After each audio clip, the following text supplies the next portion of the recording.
Hey everyone, in this video we're looking at parallel and perpendicular lines. So the purpose of that is identifying if a line is parallel or perpendicular graphically or algebraically using the information that's given to you. So to be successful, you've got to identify lines that are parallel to the axis as well as naming them, and then recognizing that if you have parallel lines, they'll have the same gradient, and if they're perpendicular, they will have what we call a reciprocal value. So I'll explain that in a second. Straight lines, we've been talking about that, is this general formula of y equals mx plus c, where m is the slope and c or b is the gradient.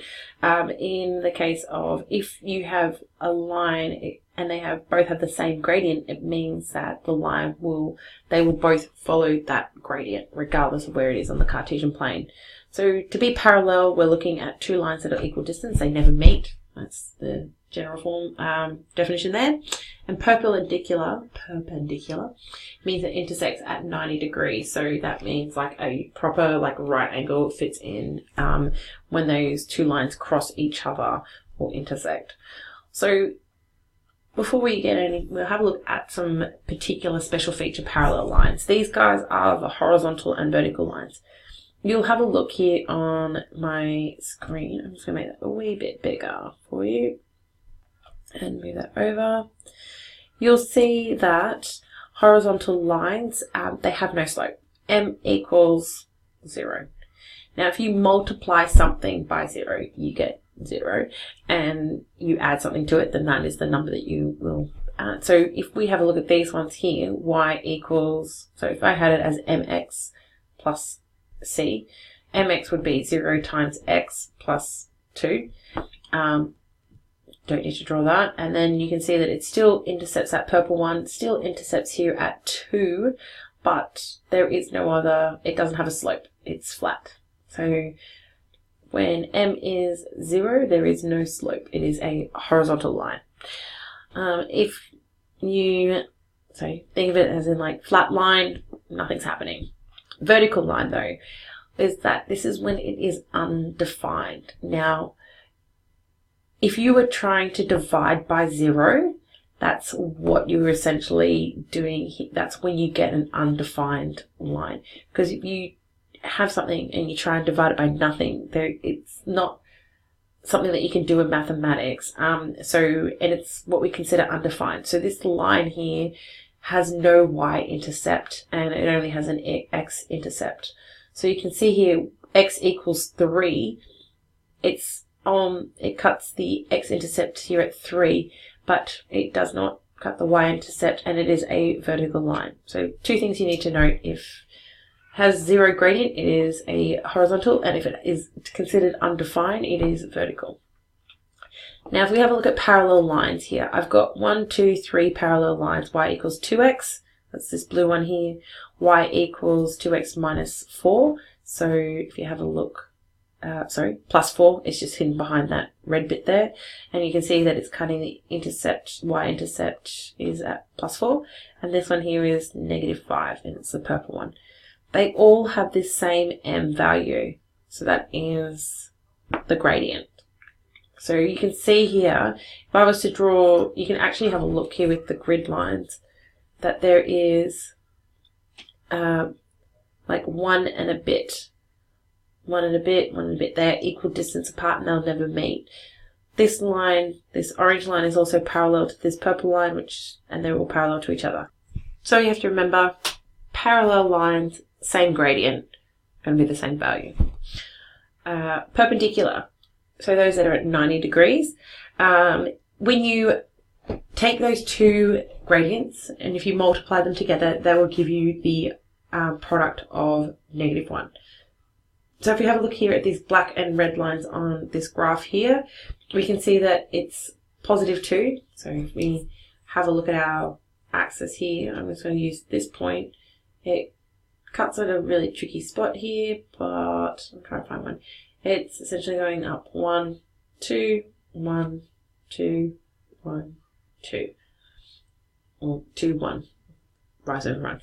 And the other one is a half, and you can see it goes for in the negative direction. So the rise is going to go down 1 and across 2, 1, 2, 1, 1, 2. and so forth. So if we took those two gradients, m1 equals 2 and m2 equals a negative half, and we multiply them together, m1 times m2 equals 2 times a negative half. Multiplying our fractions, it's going to give us negative 2 and positive 2. And simplified, that's going to give us negative 1. Our gradient, therefore these lines, the equations are perpendicular. So that's what it just means there. So now we have two examples here determining whether it's going to be parallel or perpendicular based on points. Now you might be like, but do I need to find like y equals mx plus c and determine the equation for both of these and then find the m? It's like, nope, you just need to find m. So remember, to find or calculate m, it's going to be rise over run. And the other way that we write that is the difference between the two y values, divided by the difference between the two x values. So what I've done is I've labeled my coordinates because I'm looking for show that line AB is parallel. So that's my first line. And I'm looking for its gradient because to be parallel, M1 has to equal M2. So I'm going to take this, I'm going to label them 1 and 2. It does not matter which one you label 1 and 2. This could be 1 and this could be 2 for all that matters. What you need to do, make sure though, is that it's the appropriate one. So this is, all of this is 2 and all of this is 1. You don't want to be mixing and matching because then that's when you'll have an error. Okay, so we're going to go with 7. So it's just a matter of FSA minus 5. You can put that in brackets and then 5. It's x2 minus negative 1. So therefore, m equals 7 minus 5, which gives us 12, and 5 minus 1 plus 6. So it ends up being a plus 1, so it gives us 6. So it's 12 over 6, and I'm just running out of space here. Simplified, that m is going to equal what is it, 12 divided by 6? 2. Then I do, so that'll be M1. We can call them M1 and use these to find M2. So M2 equals, I'm not going to bother this one, I can definitely need to put this one though in. Y2 minus Y1, X2 minus X1. Label 1 1s, 2 2s, 2. So doing my y ones first, I've got m equals 15 minus 1 over, don't do that, over 4 minus 3 gives us 15 minus 1 is 14, 4 plus 3 is 7, equals 2. So that's M2, this is M1. Therefore, M1 equals 2, M2 equals 2, M1 equals M2. Lines AB are parallel to CD. So that's what we're looking for. Gradient is the same in those cases. Now we're going to look at determining if the two lines are perpendicular. So remember that this is when they meet at 90 degrees. And then we want to make sure that one gradient is like it might be 1 over 2.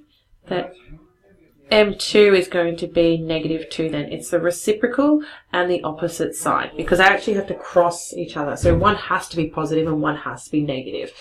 Okay, so in the case of this is going to be our M1. So again, assigning the labels, 1s, 2s, m1 equals y2 minus y1 over x2 minus x1. Substituting in, so 2's easy, 0 minus -5 over 0 minus 1, and that gives us plus 6. Oh, sorry, plus 5. I'm adding it to nothing. So 0 minus negative, so that becomes a positive, is 5 over 1. Actually, it's -1, so the answer is -5. That's our m1 value. Our m2 value, again, y2 minus y1, because we're finding the gradient, x2 minus x1. And it's going to be substituting in. So 1, 1, 2, 2. That value is -10. Oh, wrong thing. It's going to give us our 8 minus 11, and then it's going to be over -10 minus 5. So 8 over 11 is -3. -10 minus 5 is -15. Two negatives, so -3 divided by -15. Oh, sorry, two numbers that are negative together become a positive. So that becomes 1, because you can divide both these by 3. Divide by 3 gives us a positive 1/5. If I take my, that's M2, M1, and I do my check, M1 times M2 should equal -1. So substitute in -5 multiplied by 1/5 should equal -1. -5 times 1 gives us -5. So positive 1 times 5 gives us 5. Therefore, left-hand side matches right-hand side. Winner, winner, chicken dinner. So, good times. That is how we check for parallel and perpendicular lines. In class, we'll look at whether or not a line is, or what we can use, like determining a linear equation from this scenario. Alright, so what you're going to do is, I'm just going to zoom on out so you can actually have a look at the whole thing. You have questions to follow here. Otherwise, you can do the worksheet 4205 on Maths Online. You have 10 questions. You consider whether this formula, paying particular attention to the gradient, whether these lines are either parallel, perpendicular, or neither parallel or perpendicular. Please note you've got some transposing to do as well. Okay, thanks everyone. Stay awesome.